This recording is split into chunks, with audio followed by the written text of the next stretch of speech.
నీకు తెలుసా అసలు వ్యవసాయంలో కూడా కోట్లు కోట్లు సంపాదిస్తారు. అంటే రైతు కాదు,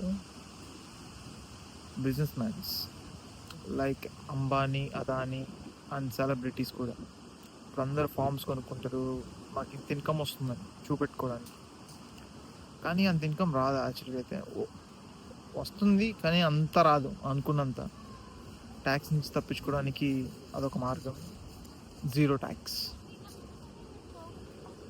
అది మన సామాన్య రైతులు ఉపయోగించుకుంటున్నారో లేదో కానీ సెలబ్రిటీస్ పెద్ద పెద్ద వాళ్ళు మాత్రం చాలా బాగా ఉపయోగించుకుంటున్నారు. వ్యవసాయం మీద జీరో ట్యాక్స్ కాబట్టి నాకు దీని దగ్గర నుంచి ఇంత వచ్చిందని చూపించుకుంటారు. కానీ మెయిన్లీ ఇదంతా పక్కన పెట్టేస్తే మన ముఖేష్ అంబానీ గారు 600 ఎకరాలతో యాన్యువల్ ఇన్కమ్ 22 కోట్ల నుంచి 100 కోట్లు టర్న్ ఓవర్ ప్రతి సంవత్సరం. కానీ మన దగ్గరికి వచ్చేసరికి అది 600 ఎకరాలు కాదు, మనకు 10 ఎకరాలు ఉన్న ఫైన్. 10 ఎకరాల నుంచి మనం ఎంత తీస్తామంటే నాకు తెలిసి ₹1,00,000 కూడా తీస్తామో తీయమో. యాక్చువల్గా ₹1,00,000 కూడా మనం ఇన్వెస్ట్ చేస్తున్నాం కదా, మందులకని, వాటికని, కటింగ్ కని. చాలా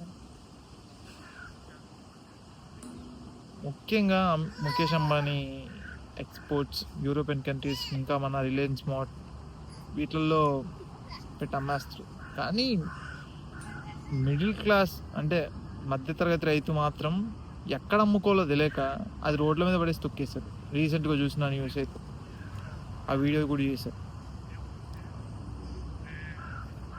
అంటే ఉన్న వాళ్ళని ఇంకా ఉన్న వాళ్ళు చేయడానికి గవర్నమెంట్ చాలా బాగా ఇస్తుంది ఫండ్స్. మళ్ళీ వాళ్ళకు జీరో ఫండ్సే అంటే జీరో ట్యాక్సే కాకుండా ఇన్వెస్ట్మెంట్కి అసలు ఇంకా ఫ్రీగా డబ్బులు ఇచ్చి మరీ ప్రోత్సహిస్తుంది. అదే మిడిల్ క్లాస్ వాడు ఒక బిజినెస్ పెట్టుకుందామంటే వాడు పెట్టే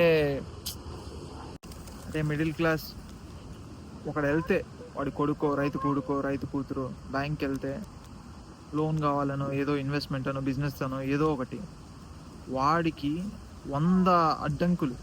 అదే ఉన్నోడు వెళ్తే అలా పెట్టేలా కొన్ని గంటల్లో ప్రాసెస్ అయిపోద్ది, కొన్ని నిమిషాల్లో ప్రాసెస్ అయిపోద్ది. యాక్చువల్గా ఓటేసేటప్పుడు ఒకరిని ఎంచుకొని ఓటేయండి, డబ్బులు తీసుకొని అయితే ఈసారి నుంచి ఓటేయకండి.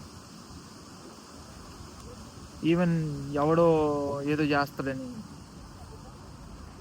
ఫస్ట్ మనం ఆశించకుండా వాడికి ఓటేస్తే వాడు కూడా అసలు ఏం ఆశించకుండా ఏదో ఒకటి చేస్తాడు.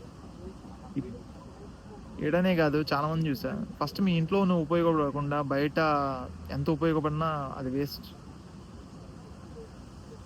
కొంతమంది అయితే చాలా చెప్తారు, హీరోలైనా చెప్తారు, ఎవరైనా చెప్తారు. వాళ్ళు చెప్తే తీయగా ఉంటాయి, మనం చెప్తే చేదుగా ఉంటాయి.